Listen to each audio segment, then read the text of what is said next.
Isang mapagpalang umaga po. Muli po ito si Pastor Al ng Shepherd Staff.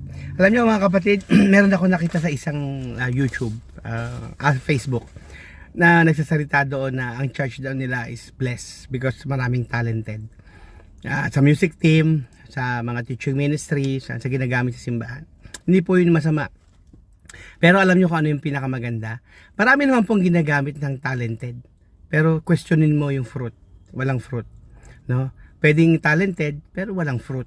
Pwedeng magaling, pero matigas ang ulo. Pwedeng gifted, pwedeng nagagamit mo sa teaching ministry, sa preaching, pero pagalitan mo, galit. Mga kapatid, ang ine-aim po ng Panginoon is magkaroon tayo ng pure heart in leadership. Lagi natin tandaan ang hinahanap ng Lord sa mga leader, sa mga ginagamit niya, yung merong servant heart, yung may pusong maglingkod, na hindi po humahanap ng palakpak ng tao, kundi palakpak ng Diyos.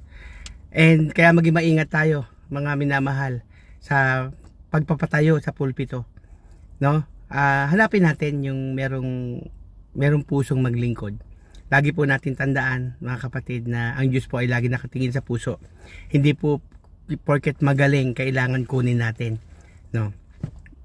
Ang hinahanap po natin is dapat fruitful, na hindi galing, no, kundi dapat po is nagpo-produce ng good work. Remember that we are saved when God save us to serve, at yung pagiging serbisyo po sa Panginoon, no, yun po yung hinahanap ng Lord, yung may pusong mag-serve sa kanya, na hindi po talent ang hinahanap niya, although kasama yun, part yun, pero hinahanap niya yung merong fruitful heart, yung merong bunga.